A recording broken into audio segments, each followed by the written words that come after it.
Good evening बच्चों। Good evening sir. भाई कैसे बोल रहे हैं आप लोग हैं? तो हम लोग कल क्या पढ़ रहे थे? परसेंटेज पढ़ रहे थे ना। चोर मुंह चोर जैसा आ रहा होगा, आ रहे ना। तो हम लोग परसेंटेज पढ़ रहे हैं और परसेंटेज में कई सवाल लगा चुके हैं और इस टाइप का एक सवाल हम लोग लगा चुके हैं, है ना। ये दूसरा सवाल था जिसको कुछ लोगों ने लगाया है। तो सबसे पहले क्या करेंगे इसको, पहले तो मान लीजिए कि let her monthly salary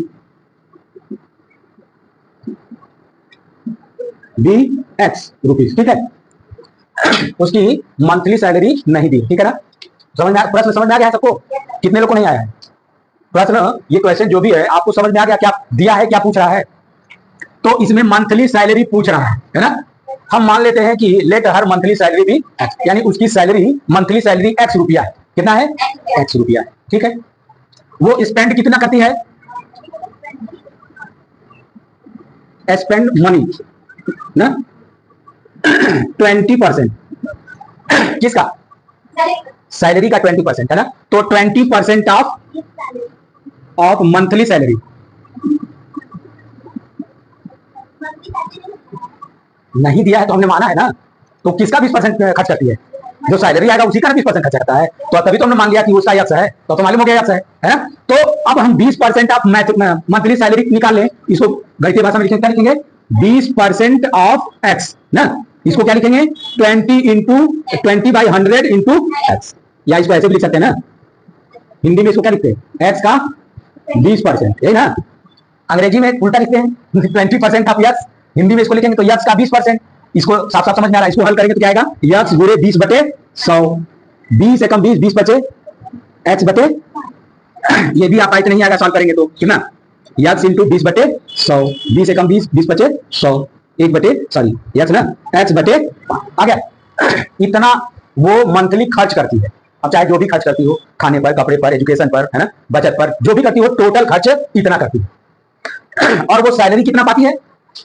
x रुपया। अब जैसे एग्जांपल में कल भी समझा था, मान लो किसी बंदे का सैलरी 1000 रुपया है, ये मंथली सैलरी है, ठीक है। ये क्या है? Monthly salary. और 400 उसका एक्सपेंड है ना, ये खर्च है। कितना? 400 उसका मंथली टोटल खर्च है। अब बताओ वो कितना सेव करती है, तो उसको कितना बचत होता होगा मंथली? कैसे मालूम चला? 600। ये सेव मनी हो गया कि नहीं? स्पेंड मनी हमको मालूम हो गया, मंथली सैलरी मालूम हो गया। अब जो सेव मनी है वो कैसे मालूम चलेगा? इसको मिटा दो ना। तो माइनस करने से, किसमें से किसको? बोलिए।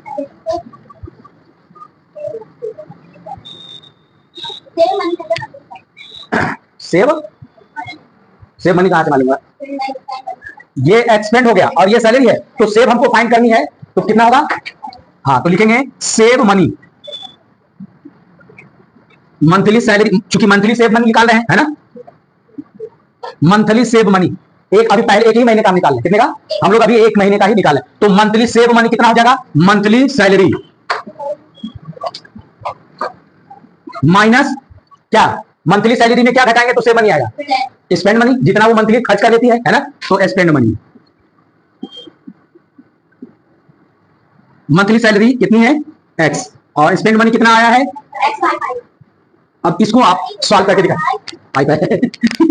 हाँ, एक्स माइनस एक्स बाई 5, ठीक है। अब इसको आप सॉल्व करके दिखाइए पहले इतना, ठीक है। तो देखो, घटाने के लिए हम क्या करेंगे? बटे 1 मान लेंगे। अब ये देखो भिन्न बच गया ना, भिन्न बन गया, और भिन्नों का घटाव तभी घटा सकते हैं या जोड़ सकते हैं जब हर बराबर होगा। तो हर बराबर करने के लिए इसमें इसका 5 है ना, तो इसमें 5 का ऊपर नीचे गुणा कर दीजिए। ऊपर हो जाएगा 5 एक्स, नीचे 5 हो जाएगा, और माइनस एक्स बटे हर बराबर हो गया ना। 5 का इसमें ऊपर नीचे गुणा कर दिए तो हर बराबर हो गया। लघुत्तम ले लीजिए तो ये हो जाएगा 5, ये हो जाएगा 5x माइनस एक्स, ये घटा लीजिए कितना आएगा? 4x बटे 5। इतना वो क्या करती है? सेव करती है। इतना मनी वो बचत करती है। और जबकि यहाँ बचत कितना भी है? 3500 वो पर मंथ क्या करती है? बचत कर देती है।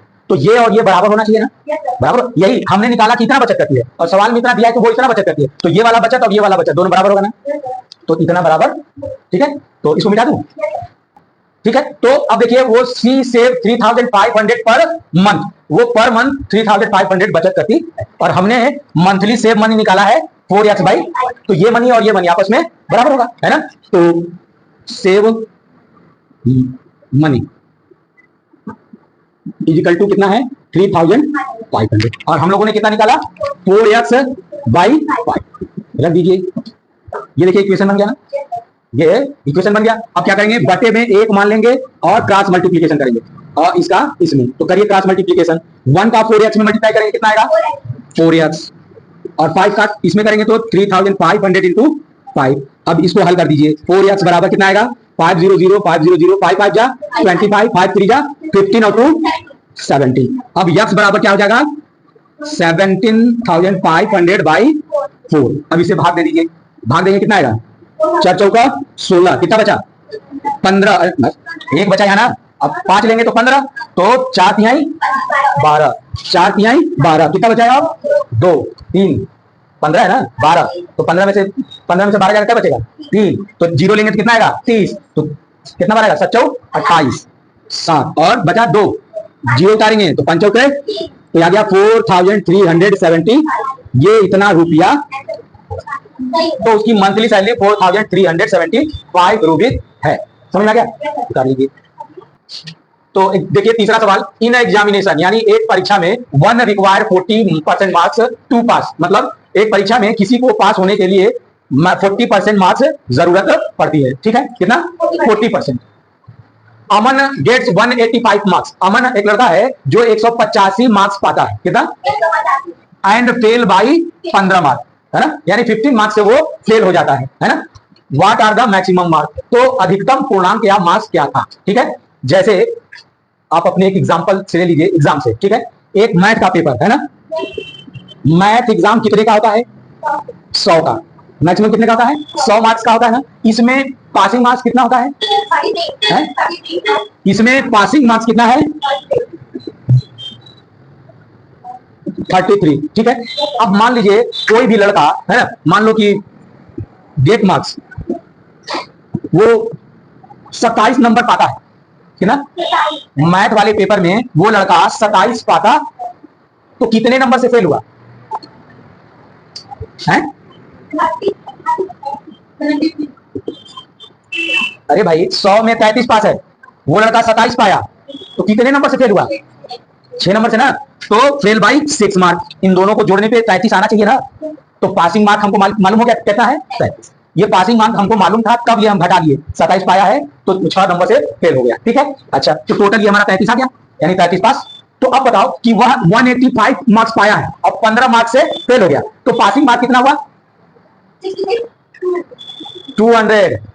भाई 185 पाया है, अब 15 नंबर और रहता तो फेल हो जाता, पास हो जाता कि नहीं, तो 15 इसको और दे दो जरा, कितना हुआ 2, अब कितना हो गया, तो 200 पाता तो पास हो जाता कि नहीं। तो हमको मालूम हो गया ना कि पासिंग मार्क कितना है 200, तो 200 क्या हुआ, ये 40%, क्या हुआ उस मार्क का, है ना, मैक्सिमम मार्क का 40% ये 200 हुआ, मालूम हो गया कि नहीं। तो मान लो कि मैक्सिमम मार्क्स x है, ठीक है। तो मीठा तू समझ में आ गया, ये समझ में आ गया ना कि कितना में फेल हुआ है। अच्छा, तो पहले मान लीजिए let the maximum marks be x, ठीक है। जैसे किसी पेपर 100 नंबर का होता है तो मैक्सिमम मार्क्स होता है वो, तो वैसे ही हमने मान लिया कि उसका x है ना। तो मैक्सिमम मार्क्स का कितना परसेंट x है, ये हो गया है।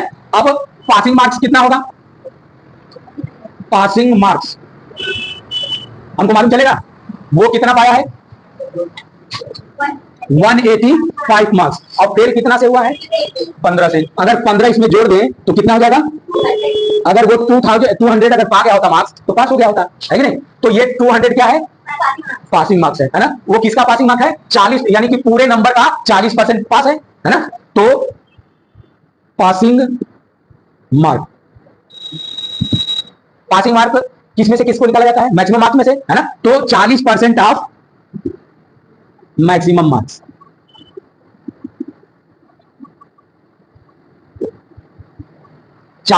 Of maximum marks. तो 40% ऑफ मैक्सिमम मार्क्स कितना माने हो x, ठीक है। अब इसको हम क्या करेंगे x इंटू 40/100, काट पीट लीजिए तो क्या आ जाएगा जीरो से जीरो काट दो है, और 2 2 जा 4, 2 5 जा 10, 2x/5। ये हमारा इतना पासिंग मार्क्स है। कितना है? यक्स का 40% पासिंग मार्क्स है। ये हमारा निकल गया पासिंग मार्क्स। और अभी हमने पासिंग मार्क्स निकाला है, कितना है? 200। तो ये पासिंग मार्क रख दीजिए 200, हल कर दीजिए। अब x की वैल्यू आपको क्या निकालनी है ना? तो x की वैल्यू निकालने के लिए 1 बटे करके क्रॉस मल्टीप्लिकेशन कर दीजिए। तो क्रॉस इसका इसमें गुणा करेंगे तो 5 गुना के 10, कितना हो जाएगा? 1000। और 1 का इसमें गुणा करेंगे कितना आ जाएगा? 2x। हमको निकालना कितना है? x की वैल्यू। तो 2 को इधर ट्रांसफर करेंगे तो कहां जाएगा? बटे में ना, इनटू इक्वल टू x। अब इसे 2 से काट दीजिए, 2 बचे, तो मैक्सिमम मार्क्स कितना आ गया? 500। ठीक है, समझ में आ गया? कॉपी कर लीजिए।